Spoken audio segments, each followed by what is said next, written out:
Was there any talk after that of just going, what, not do we pack it in, but what do we do now? Or do you just go, well, we're a three, we're a three? It was a, you know, I remember this quite well. It was a really scary moment. And I remember speaking to Gary on the phone, and he literally took the words out of my mouth. He says, we can do this. We can do this as a three. And I said, listen, yeah, I was thinking exactly the same thing. We can do it.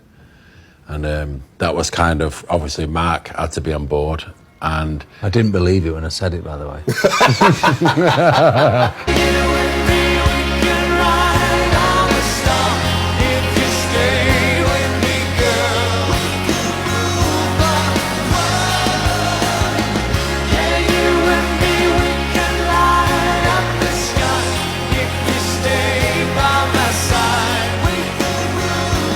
So in 2015, you went on tour again, but this time as a three.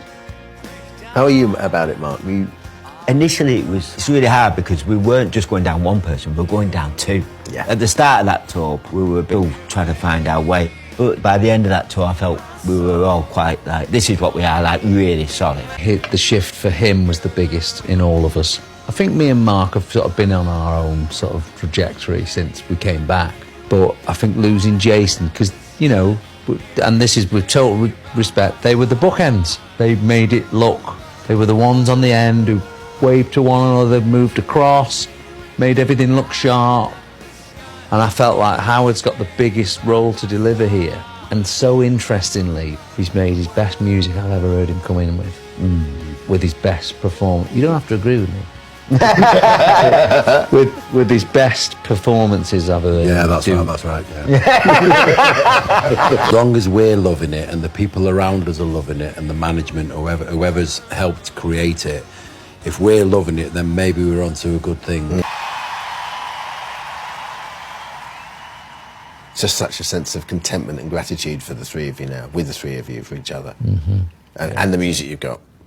Yeah, but it hasn't changed for me in many ways from those very early days when we were playing, you know, clubs, and we always had that vision of how can we get better, how can we sort of make what we do stronger, you know. Because you haven't lost the fire.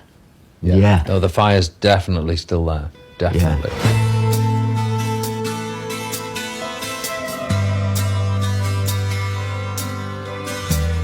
So going forward, lads, I mean, We've had enough.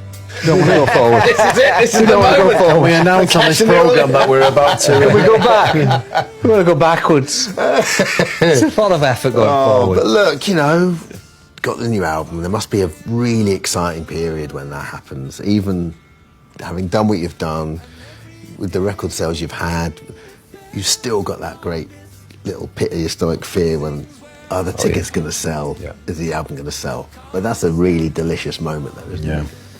Yeah, because we're excited about our new music, always. But everyone's excited about their new music, but we feel like we're coming back with a nice message, and we've had a lovely time making and writing the music. It's a very equal album, actually. It's very much an album that's been made from the three of us. There's probably more of us all in there than there ever has been. Then you opened up my windows. We flew to Nashville to record.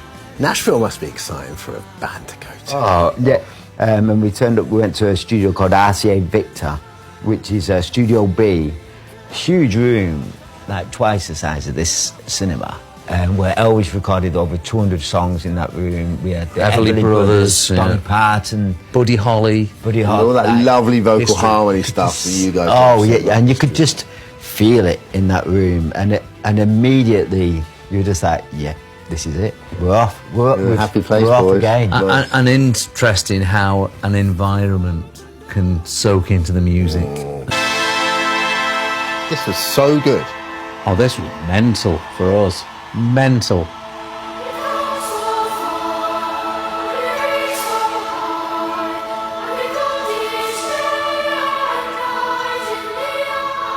I mean, I was very nervous, and I remember when the choir came out and we were stood at the side, and as they started singing, I was thinking, right, I'm going to lose it here. What, you're going to cry? Yeah, and if I'm blubbing, I'm not going to be able to go away.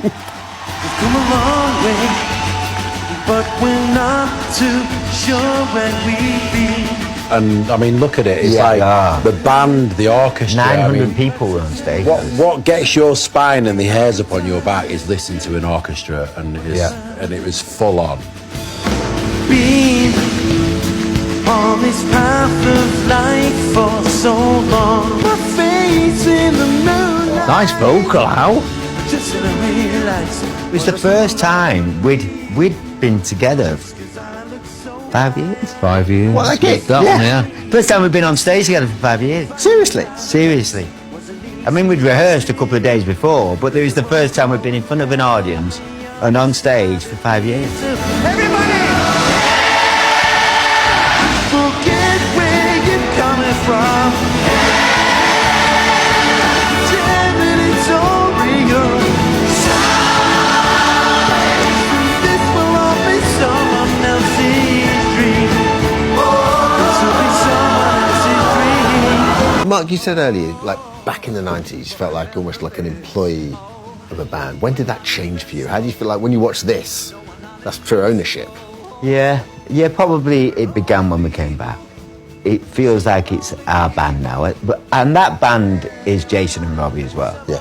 They're in our band all the time. Even though they're not here, they are always here with us, really. Forget where you're coming from. Damn it, it's all real. This will all be someone else's dream. This will be someone else's dream. So, it's been 30 years since Take That started. It's been highs, lows, breakups, reunions. Throughout that all, how have you kept it going? The one bit I'd worked out over the years, music. Music was the answer. You know, don't worry, everyone. It's going to be all right. We've just got to make good music. Yeah. Go out and give your best performance, write your best music. That's all we've done since. Yeah. So we just really want to keep doing it and do it to the best of our ability. Forget